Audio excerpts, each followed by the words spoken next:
Mesdames, Mesdemoiselles, Messieurs, bonsoir et bienvenue à votre 21h30 de ce samedi 16 juillet 2016, les principaux titres du journal. Des préparatifs, ceux du 27e sommet de la Ligue arabe prévu à la fin de ce mois à Nouakchott, des préparatifs qui vont bon train et qui sont entrés dans la phase finale. Un échec, celui en Turquie de la tentative de coup d'État, bilan au moins 300 morts et plusieurs blessés. Le président de la République félicite son homologue turc à la suite de cet échec. Une revendication, celle de l'attaque terroriste dont a été victime la ville française de Nice. C'était mercredi dernier et d'ailleurs à cette occasion, le président de la République adresse un message de condoléances à son homologue français. Voilà pour les titres. Nous allons donc commencer par ces deux messages dont je parlais tout à l'heure du président de la République. Le premier, c'est un message de félicitations adressé au président turc. Dans ce message, on doit voir les images. Voilà. Dans ce message, le président écrit « Excellence et chers frères, il m'est agréable d'adresser à votre Excellence et à travers vous, au peuple et au gouvernement turc frère, nos chaleureuses félicitations suite à l'échec de la rébellion conduite par des éléments militaires contre le régime démocratique. Je loue à cette occasion vos qualités de dirigeants qui se sont manifestés à travers votre gestion sage et courageuse de la crise et je salue les grands rôles joués par le peuple turc frère qui a fait face avec courage à la tentative malheureuse en la faisant échouer, ainsi que pour le patriotisme et l'éveil politique profond dont il a fait preuve, ainsi que pour son attachement à son régime démocratique et à ses acquis. J'implore Allah le Tout-Puissant de couvrir de sa miséricorde les martyrs et d'accorder prompt rétablissement aux blessés. Je réitère à votre Excellence la solidarité du peuple et du gouvernement mauritanien au peuple turc frère et à sa direction en ces moments difficiles, en ces moments particuliers de l'histoire de votre prestigieuse nation. Veuillez agréer, Monsieur Excellence et chers frères, l'expression de ma très haute considération, votre frère Mohamed Ould Abdelaziz. Message de félicitations pour le président turc, message de condoléances adressé par M. Mohamed Ould Abdelaziz à son homologue français, François Hollande. Dans ce message, M. Mohamed Ould Abdelaziz écrit « Excellence, Monsieur le Président, c'est avec beaucoup de tristesse et de douleur que nous avons appris la nouvelle de l'attaque terroriste perpétrée à Nice, faisant plusieurs dizaines de morts et de blessés. À cette occasion, nous exprimons à votre Excellence et à travers vous, au peuple et au gouvernement français, amis ainsi qu'aux familles des victimes, nos sincères condoléances et notre solidarité totale en cette circonstance difficile. Nous vous assurons également de notre ferme condamnation de cette lâche attaque terroriste. Veuillez recevoir, Excellence, Monsieur le Président, l'expression de notre très haute considération, Mohamed Ould Abdelaziz. Voilà pour ces deux messages adressés par le président de la République à ses homologues de la Turquie et de la France. Des messages adressés, un message reçu. Il s'agit d'un message qui émane du roi Mohamed VI du Maroc. Eh bien, ce message a été remis hier au ministre, à notre ministre des Affaires étrangères et de la coopération par le ministre délégué auprès du ministre marocain des Affaires étrangères et de la coopération. Tout cela, c'était hier et c'était en présence du directeur général de la Sûreté nationale et du directeur des études et de la documentation au Maroc. Voilà, nous restons toujours dans le cadre de la diplomatie, mais cette fois pour parler des préparatifs du sommet arabe de Nouakchott, mais c'est là après cela.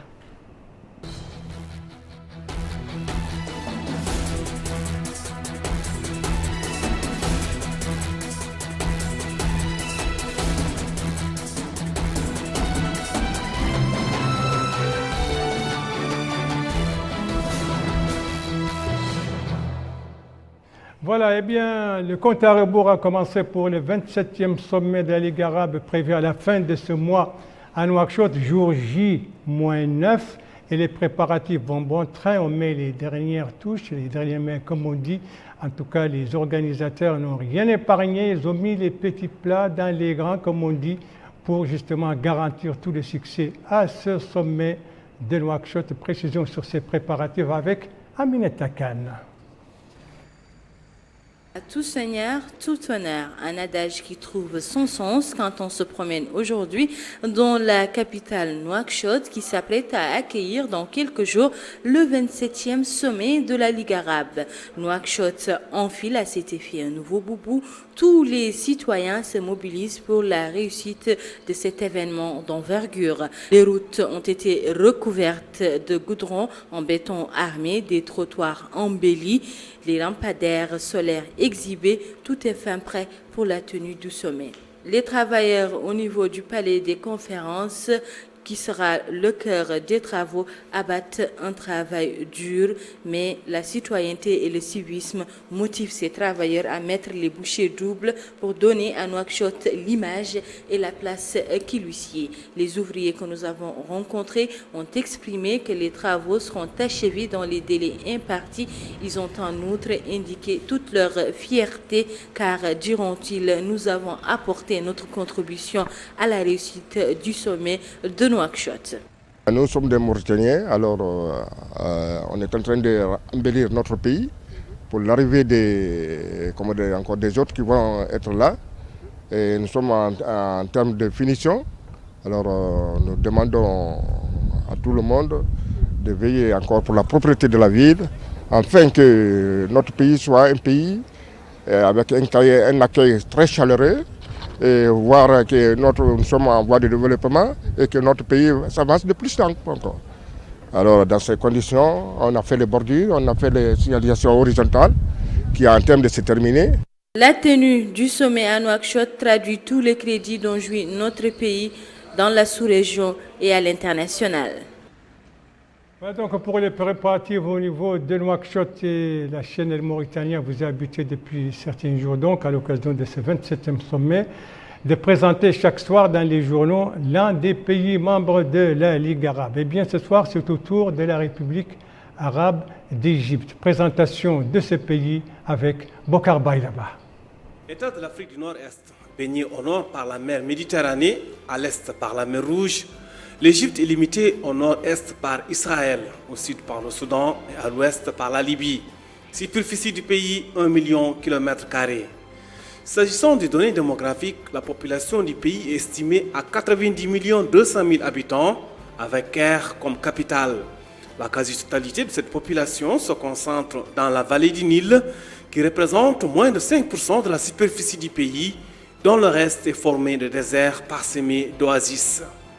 Utilisant la livre comme monnaie, l'économie égyptienne est basée essentiellement sur l'industrie textile, l'agriculture, les recettes du canal de Suez et le tourisme, qui constituent la première ressource en devises du pays. Le produit intérieur brut est estimé à 262 milliards de dollars et le PIB par habitant à 3 740 dollars. Quelques informations sur l'Égypte, une présentation. Donc, Bokar, vous restez avec nous pour être tout à fait complet. On sait que l'Égypte est dirigée depuis 2014 par le président Abdel Fattah Sisi. Présentation de l'homme avec Bokar Baylaba. Le président égyptien M. Abdel Fattah al-Sisi est né le 9 novembre 1954 au Caire. Il dirige le pays depuis 2014 après les élections dont il est arrivé premier avec 96,9% des voix. Le temps est venu de bâtir un avenir plus stable. Mettons-nous au travail pour établir les valeurs du droit et de la paix, avait déclaré le président égyptien. Les Égyptiens, justement, voient en lui le seul capable de ramener la stabilité après 3 années de crise sécuritaire et économique. Voilà donc pour l'Égypte et son président. Et nous restons toujours dans le cadre de cette fenêtre relative au sommet arabe, le premier qui se tient à Nouakchott, ce sera le 25 et 26 juillet prochain. Cette fois, les ONG et ce sommet était justement le thème d'un colloque de sensibilisation organisé par le regroupement de la jeunesse pour l'unité nationale. C'était ce matin dans le musée national à Nouakchott, l'occasion pour le coordinateur de ce regroupement d'appeler les jeunes, quelle que soit leur orientation, à jouer un rôle actif pour garantir le succès de ce sommet à travers la diversité culturelle et ethnique de notre pays et sa position géostratégique et donner donc à nos hôtes une bonne impression sur le peuple mauritanien, ses us et ses habitudes. Et le même appel a été également lancé aux politiques et aux intellectuels pour donc porter leurs briques, leurs pierres dans le succès de ce sommet de Nouakchott. Voilà, c'est ça.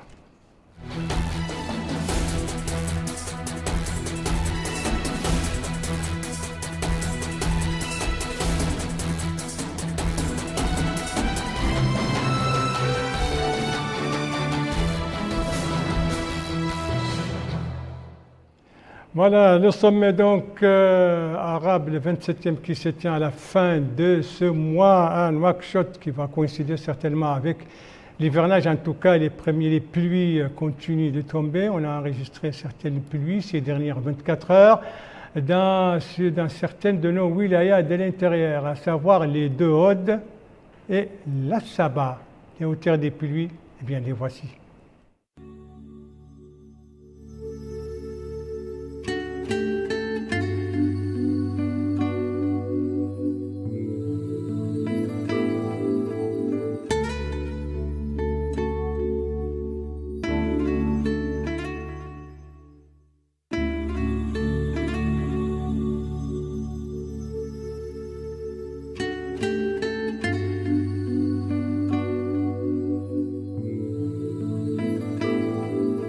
Voilà, c'était donc les pluies enregistrées ces dernières 24 heures dans certaines de nos wilayas, à savoir les deux Audes. Et la Saba, un hivernage donc qui s'annonce, un hivernage d'ailleurs qui coïncide, dont le début coïncide avec le lancement de la campagne agricole 2016-2017, lancement fait, vous le savez, mercredi dernier à partir des Kermessin, lancement fait par le président de la République, M. Mohamed Ould Abdelaziz, qui a également par la même occasion procédé à la mise en eau des premiers tronçons du canal d'Aftout Sahli. Précision avec Aminata Khan.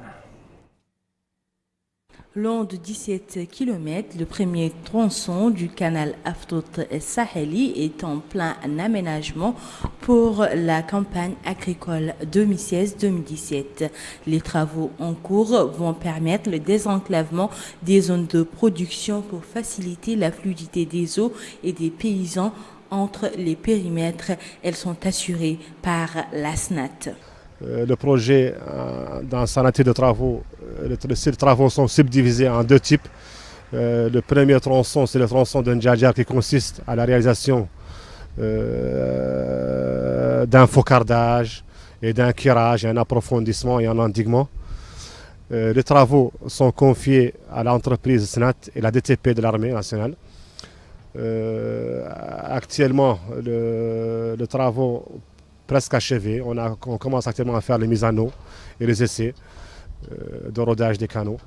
D'autres aménagements sont également effectués par la Société nationale de développement rural pour stimuler les cultures sous pluie et créer une complémentarité entre les régions et les zones. Le plus important au niveau de cette campagne, c'est que les prévisions au niveau de l'irrigué sont de 16 000 hectares. À comparer avec l'année passée, il y avait l'année passée 10 000 hectares qui étaient mis en valeur. La particularité de cette année, c'est une augmentation de la superficie de 8 900 hectares au niveau d'Aftout Sahli.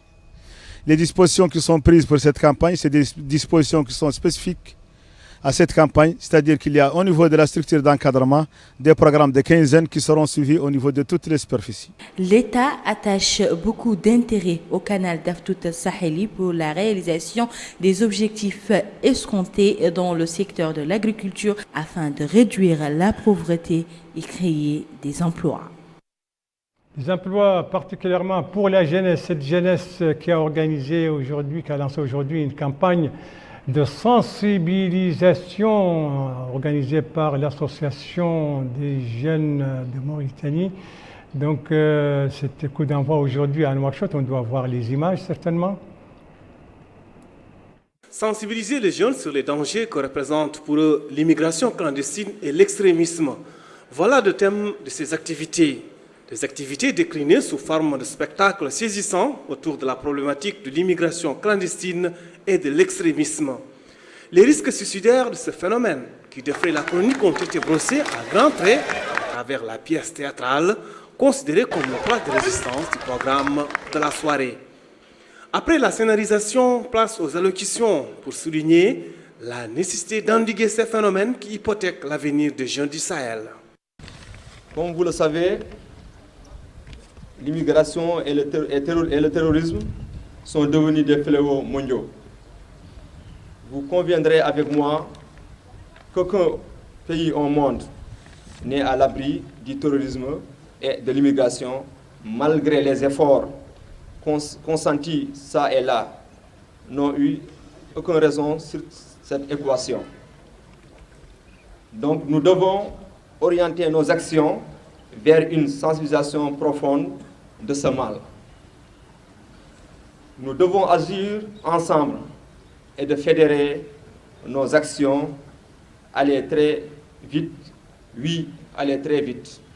C'est le même sentiment exprimé par le président du Haut Conseil de la jeunesse, M. Mohamed Yahya Ould Ibrahim, qui a mis en exergue les facteurs de l'immigration clandestine et du terrorisme, des jeunes qui se laissent recruter par ceux qui les incitent à s'engager dans un extrémisme violent, se développer dans un contexte de désillusion, d'insatisfaction, de rupture intergénérationnelle.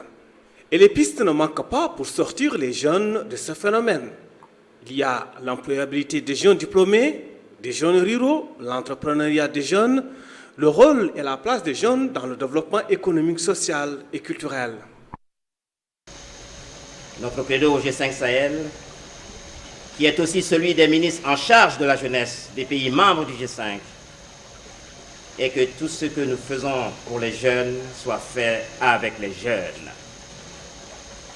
Cette approche participative sera facilitée par la mise en place toute prochaine, par vos soins, d'un réseau des jeunes du G5 Sahel.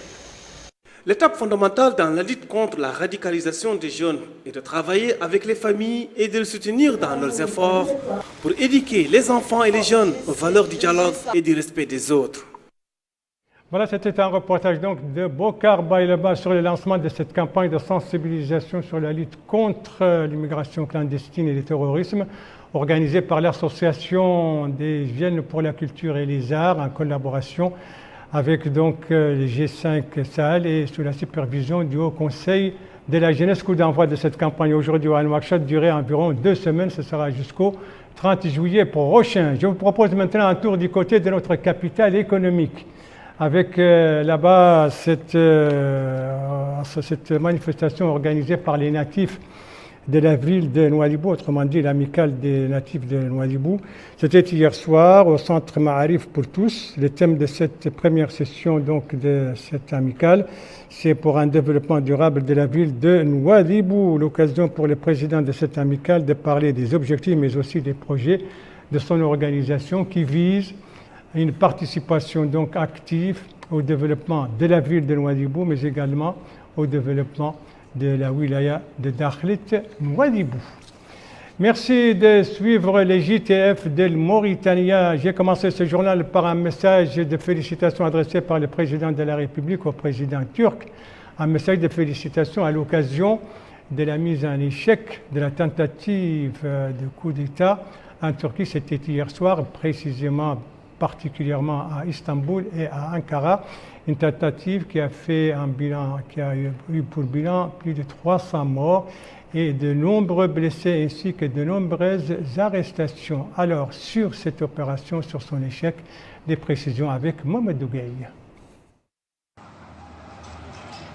Le gouvernement turc a annoncé aujourd'hui l'échec de la tentative de coup d'État qui a fait au moins 265 morts. Mais des tensions persistaient encore, comme en témoigne l'appel lancé par le président Erdogan à la poursuite de la mobilisation. Le bilan humain d'une nuit d'affrontement à Ankara et à Istanbul entre les militaires rebelles, les troupes fidèles au régime et les dizaines de milliers de personnes descendues dans les rues a été particulièrement lourd. 161 morts et 1440 blessés dans les forces loyalistes et chez les civils. 104 insurgés ont été abattus. Au total, 2839 militaires ont été arrêtés en liaison avec le coup d'État avorté. Personne en Turquie n'avait prévu ce qui est arrivé hier soir quand des soldats ont pris le contrôle de 2 principaux ponts sur le Bosphore à Istanbul et fait voler des avions de chasse à basse altitude au-dessus de la capitale Ankara. Rappelons que des dizaines de milliers de personnes ont bravé les putschistes en montant sur des chars pour en se rendant à l'aéroport d'Istanbul pour accueillir Erdogan qui les avait appelés à sortir dans les rues et à s'opposer au coup d'État via la télévision. Et cela malgré la présence d'avions de combat et de chars et de combats entre des rebelles et partisans. L'emblématique place Taksim était noire de monde. Dans la journée, les tirs sporadiques avaient cessé à Istanbul et à Ankara, où les membres du Parlement ont applaudi à l'ouverture de la session. Pays clé de l'OTAN, la Turquie, qui compte 80 millions d'habitants, a connu dans le passé près de 3 coups d'État. Le dernier en date qui a connu un échec a suscité une réprobation internationale. Des déclarations de soutien au président turc sont multipliées en Afrique, au Moyen-Orient, en Europe, aux États-Unis. Voilà donc pour la Turquie et la Syrie à côté. Eh bien, aujourd'hui, au moins 25 personnes ont été tuées dans des bombardements par l'aviation du gouvernement contre les quartiers tenus par les insurgés. C'est une information donnée par l'Observatoire syrien des droits de l'homme. Et puis, j'ai parlé d'un autre message au début de ce journal, le message de condoléances adressé par le président de la République à son homologue français. C'était à l'occasion, à la suite de l'attaque terroriste qui vient d'être perpétrée le 14 juillet, jour national, la fête nationale de la France, dans la ville du sud du pays, la ville de Nice. 84 morts et des dizaines de blessés, dont des enfants. Alors, aujourd'hui, la France vit le premier jour du deuil de 3 jours décrété par le président de la République. Précision avec Mamadou Gueye sur cette attaque qui vient d'être revendiquée par Daesh. Le groupe djihadiste État islamique a revendiqué aujourd'hui l'attentat de Nice sur la Côte d'Azur commis par un Tunisien aux motivations encore floues, soupçonné par les autorités d'avoir basculé récemment dans la radicalisation. Encore sous le choc de cette tuerie de masse perpétrée à l'aide d'un camion, une première en France, hantée par des images atroces d'enfants écrasés, de rescapés ou de proches des victimes, cherchaient aujourd'hui des informations ou de soutien psychologique dans plusieurs hôpitaux de cette ville du sud-est de la France.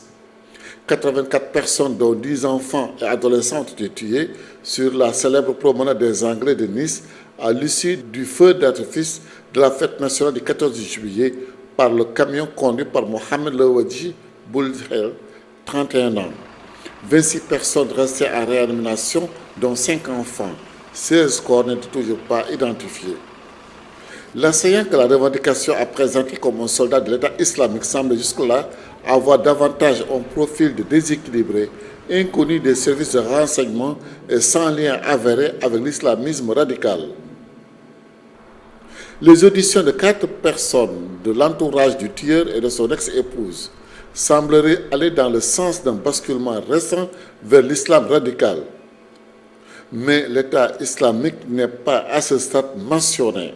L'attentat de Nice constitue la 3e attaque de masse ayant visé la France après celle de janvier 2015 contre le journal Charlie Hebdo, des policiers des Juifs, 17 morts, et de novembre 2015, 130 morts à Paris.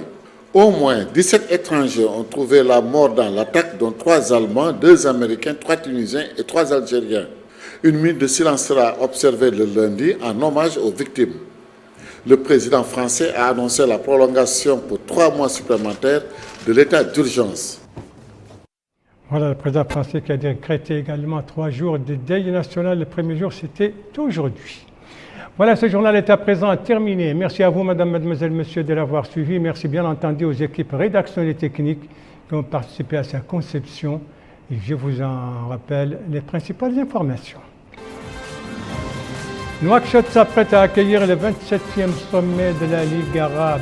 Tout est presque prêt pour accueillir ce sommet, le premier donc, qui abrite notre capitale qui a fait sa toilette, notre capitale qui est depuis en chantier partout dans les différents quartiers. Ici, c'est la Turquie avec cette tentative de coup d'État qui a été mise en échec, par le gouvernement, et le président de la République a félicité son homologue turc à cette occasion. Et ici, c'est donc l'attaque terroriste à Nice en France, attaque revendiquée aujourd'hui par Daesh. Et vous savez qu'à la suite de cette attaque, le président de la République a adressé un message de condoléances au président français et que le gouvernement mauritanien, par un communiqué du ministère des Affaires étrangères et de la coopération, a condamné vivement cette attaque. Voilà, il ne me reste plus qu'à vous souhaiter une très bonne fin de soirée, une très bonne fin de semaine et à vous donner rendez-vous, Inch'Allah, demain aux mêmes heures, 19h, 21h30. Bonsoir.